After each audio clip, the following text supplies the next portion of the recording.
Hello everyone, मैं Manish Kumar Anand institute के YouTube channel पर आपका स्वागत है। तो लास्ट वीडियो के अंदर हमने फिजिकल क्वांटिटीज़ को पढ़ा था और जो हमारे यूनिट्स होते हैं यानी कि मात्रक होते हैं उनको अपन ने पढ़ा था और मात्रकों की पद्धतियाँ पढ़ी थी हमने, SI पद्धति को पढ़ा था। आज हम शुरू करेंगे विमाएँ। विमाएँ यानी कि डायमेंशन। तो विमाएँ होती क्या हैं, तो हम जानेंगे आज कि विमाएँ क्या होती हैं। तो पहले देखिए यहाँ पे विमाएँ जो होती है उसकी एक बार परिभाषा देख लेते हैं अपन। कोई भी एक भौतिक राशि होती है, किसी भौतिक राशि की विमाएँ वे घातें होती है। क्या होती हैं? एक घातें होती हैं।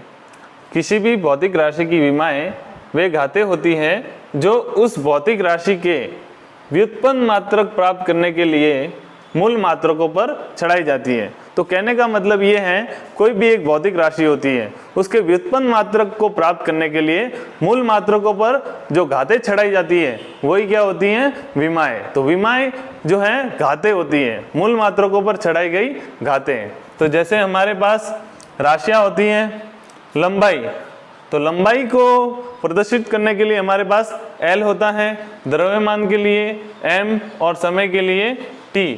तो हमारे पास विमीय सूत्र बनाने के लिए कोई राशियां हैं जैसे लंबाई है, द्रव्यमान है, समय है, उनको जो है किस प्रकार से हम प्रदर्शित करते हैं? लंबाई के लिए L, द्रव्यमान के लिए M और समय के लिए T। तो ये आपको ध्यान रखना है। तो देखिए हमारे पास एक क्वांटिटी होती है, एग्जाम्पल के तौर पर जैसे अपन लेते हैं चाल। तो चाल बराबर क्या होता है? दूरी बटा समय, दूरी बटा समय।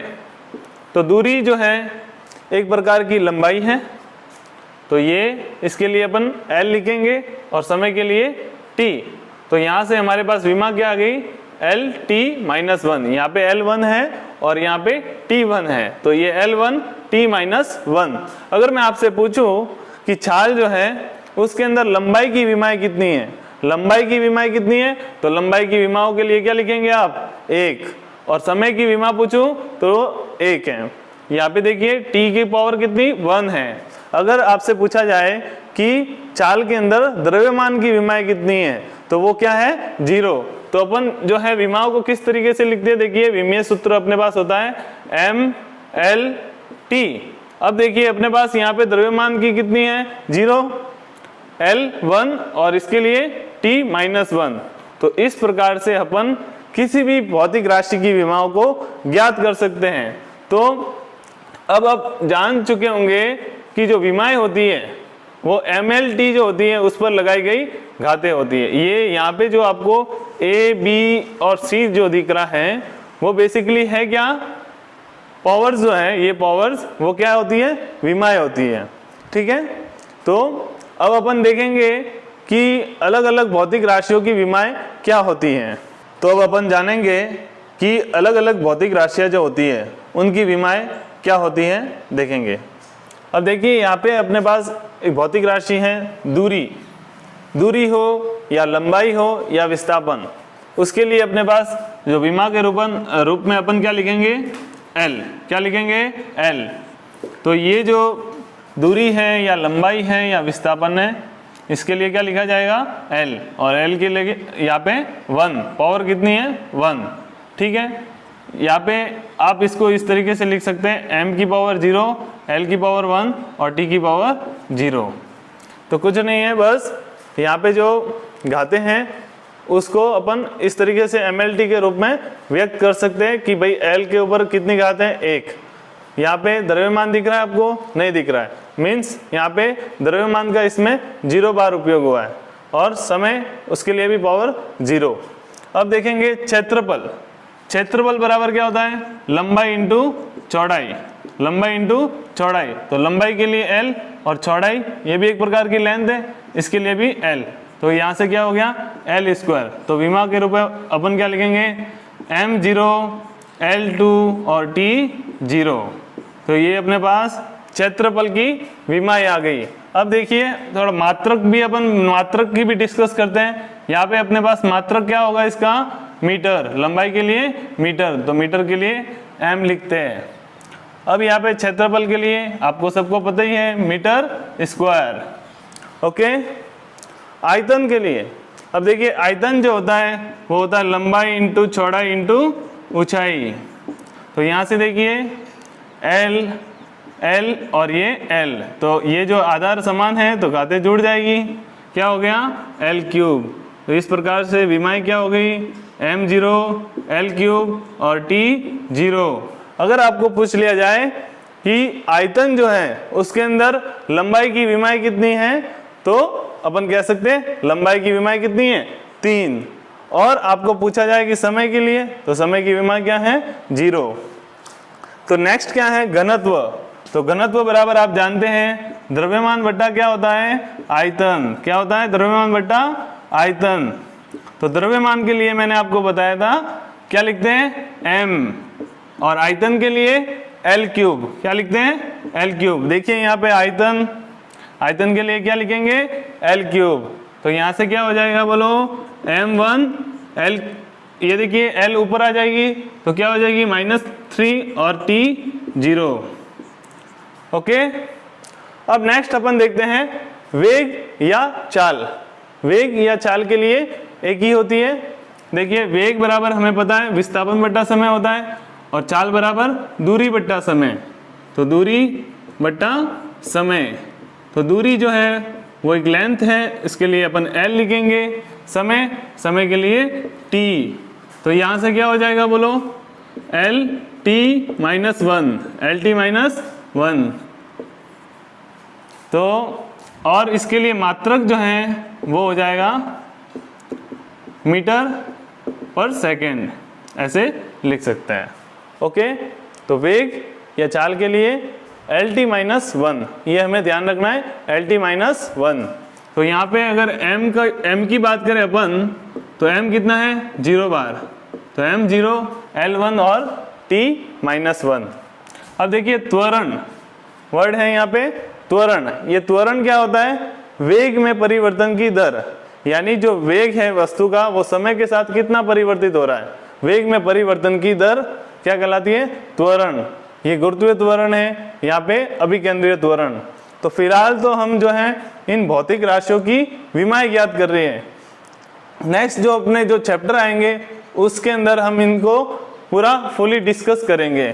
तो यहाँ पे फिलहाल जो है हम इसकी विमाएं ज्ञात कर रहे हैं। तो त्वरण बराबर क्या होता है वेग में परिवर्तन की दर, यानी कि वेग बटा समय। तो यहाँ से आप देख चुके हैं वेग के लिए हमने क्या निकाला है m0 L1 t -1। तो m का तो कोई उपयोग नहीं है, 0 ही है। देखिए L1 t -1 और समय के लिए t, तो यहाँ से क्या हो जाएगा L1, और देखिए t1 है, ऊपर आएगा तो क्या हो जाएगा -1। तो -1 और माइनस का ऊपर ऑलरेडी -1 था, तो ये -1 और -1 क्या हो गए -2। तो यहाँ पे LT -2, ये हमको ध्यान रखना है LT -2। और m की बात करें तो यहाँ पे 0 है। तो अपन इस तरीके से विमाएं निकाल सकते हैं। त्वरण, गुरुत्वीय त्वरण या अभिकेंद्रीय त्वरण की क्या होती है m0 L1 t -2। नेक्स्ट है रेखीय संवेग। रेखीय संवेग क्या होता है, देखिए इसको अपन ध्यान रखेंगे P = mv। शॉर्ट में ध्यान रखना है P = mv, यानी मोमेंटम जो होता है रेखीय संवेग P = mv। तो m का मतलब आप जानते हैं द्रव्यमान। m किसको यहाँ दर्शाता है द्रव्यमान को, और ये जो है वेग। तो द्रव्यमान इंटू वेग, ये क्या होता है रेखीय संवेग। तो द्रव्यमान इंटू वेग, द्रव्यमान के लिए क्या लिखते हैं आप m, और वेग के लिए देखिए अपन ने निकाला था LT -1। क्या निकाला था LT -1। तो यहाँ से क्या हो गया m1 L1 t -1। ये देखिए वेग के लिए वेग बराबर क्या होता है विस्थापन बटा समय। विस्थापन एक प्रकार की लंबाई बटा समय, यानी कि L/T होता है वेग के लिए। तो यहाँ से LT -1 हो जाएगा, तो m1 L1 t -1। और इसका जो मात्रक है वो हमें ध्यान रखना है। इसका मात्रक क्या होता है, देखिए यहाँ पे क्या है द्रव्यमान। तो द्रव्यमान के लिए क्या लिखते हैं किलोग्राम, और इसके लिए वेग के लिए मीटर पर सेकेंड। तो किलोग्राम मीटर पर सेकेंड। अब देखिए बल है अपने पास, क्या है बल। तो बल के लिए क्या करेंगे फोर्स। F बराबर आपने पढ़ा है ma होता है। क्या होता है ma। m का मतलब द्रव्यमान और a का मतलब त्वरण। तो द्रव्यमान इंटू त्वरण। तो द्रव्यमान के लिए क्या लिखेंगे m, क्या लिखेंगे m, और त्वरण के लिए हमने यहां से निकाला था, देखिए m0 L1 t माइनस 2, तो L1 t माइनस 2, तो L1 t माइनस 2, तो फोर्स के लिए ध्यान रखना है m1 L1 t माइनस 2, और फोर्स का जो यूनिट होता है वो क्या होता है, न्यूटन। न्यूटन तो ध्यान रखना ही है, इसके साथ साथ आप क्या ध्यान रखेंगे, देखिए द्रव्यमान के लिए क्या होता है, किलोग्राम, किलोग्राम होता है, और त्वरण के लिए होता है मीटर पर सेकेंड स्क्वायर, मीटर पर सेकेंड स्क्वायर। यहां से देखेंगे ये अपने पास क्या था, वेग, वेग के लिए अपन ने क्या लिखा था, मीटर पर सेकेंड, और ये जो त्वरण है इसके लिए क्या हो जाएगा, देखिए त्वरण के लिए यहाँ से वेग के लिए क्या है, मीटर पर सेकेंड, ये देखिए मीटर पर सेकेंड, यानी कि मीटर सेकेंड इनवर्स अपॉन नीचे क्या है, समय, तो यहाँ से क्या हो गया, मीटर और सेकेंड की पावर -2, ठीक है। इसको ऐसे भी लिख सकते हैं, या आप लिख सकते हैं मीटर अपॉन सेकेंड स्क्वायर, ये नीचे भेज दिया तो सेकेंड स्क्वायर हो जाएगा। तो त्वरण के लिए मीटर पर सेकेंड स्क्वायर, तो यहां से देखिए किलोग्राम और मीटर पर सेकेंड स्क्वायर। अब देखिए आवेग, तो आवेग क्या होता है, बल इंटू समय, बल इंटू समय। तो फोर्स के लिए हम अभी निकाल ही चुके हैं विमाएं, क्या होती है, m1 L1 और t minus 2, m1 L1 t minus 2, और ये समय है, समय के लिए क्या होता है, t1, ठीक है। तो यहां से क्या हो गया, देखिए m1 L1 और t ये -2 है और ये प्लस का 1 है, तो अपने पास क्या बचा, माइनस का 1। तो इस तरीके से रेखीय संवेग यानी कि P = mv के लिए अपन ने यहां से निकाल दी, और बल के लिए मात्रक न्यूटन, और विमा ये हो गई m1 L1 t माइनस 2, और ये अलग यूनिट भी हमें याद रखनी है। आवेग, आवेग को J या I से प्रदर्शित करते हैं, वो बल इंटू समय होता है। तो बल के लिए m1 L1 t माइनस 2, और यहाँ से t को और मल्टीप्लाई करवाया, तो ये अपने पास फाइनली जो है ये यूनिट विमाएं आ गई। और इसकी मात्रक की बात करें तो मात्रक क्या हो जाएगा, देखिए बल के लिए न्यूटन, और इसके लिए क्या हो गया, न्यूटन, और ये सेकेंड, न्यूटन सेकेंड। तो इसको इस तरीके से अपन लिख सकते हैं। तो यहाँ से हमने ये जो अपनी 9 भौतिक राशियां हैं उनके लिए विमाएं और मात्रक निकाले हैं। नेक्स्ट है कार्य या ऊर्जा। कार्य या ऊर्जा जो होती है उसकी विमा एक जैसी होती है। देखिए कार्य जो होता है उसको अपन को ध्यान रखना है, W = FD, W = FD। ये देखिए W यानी कि वर्क, वर्क = जो होता है फोर्स इंटू डिस्प्लेसमेंट, यानी कि अपने पास कोई एक वस्तु है उस पर अपन ने बल लगाया और वो कितनी विस्थापित हो गई, तो बल और विस्थापन दोनों का गुणनफल क्या होगा, कार्य। अब देखेंगे हमको यहाँ पे ये फॉर्मूला ध्यान रखना है, FD, तो F यानी कि बल और D यानी विस्थापन, तो बल इंटू विस्थापन क्या हो गया, कार्य। अब देखिए कार्य जो है उसके लिए विमा किस तरीके से निकालेंगे, तो पहला अपने पास बल, तो बल का क्या होता है, हमने यहां से निकाला था m1 L1 और t माइनस 2, आपने देखा होगा m1 L1 और t माइनस 2 अपन ने निकाला था। अब देखिए यहाँ पे विस्थापन, विस्थापन के लिए क्या लिखेंगे, L, विस्थापन के लिए L, तो देखिए क्या हो गया, m1 L2 t minus 2, m1 L2 t minus 2, तो इसकी विमा क्या हो गई, m1 L2 t माइनस 2। और मात्रक की बात करें तो मात्रक तो हमें पता ही है, स्टैंडर्ड मात्रक होता है जूल, क्या होता है, जूल। और अलग से अपन बताए तो देखिए यहाँ से क्या हो गया, किलोग्राम, क्या हो गया, किलोग्राम, और ये लंबाई की 2 पावर है यानी कि मीटर स्क्वायर, और समय की -2 है ऊपर, नीचे आ जाएगा तो सेकेंड स्क्वायर, ठीक है।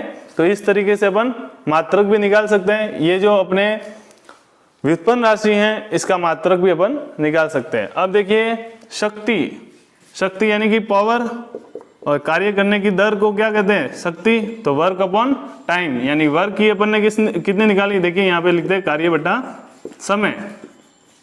तो देखेंगे कार्य की जो अपने पास होती है m1 L2 t minus 2, m1 L2 t minus 2, और समय की यहाँ से देखिए t1, तो कितना हो गया, m1 L2 और t ये ऊपर आ गया तो क्या हो गया, -3, m1 L2 और t की पावर -3।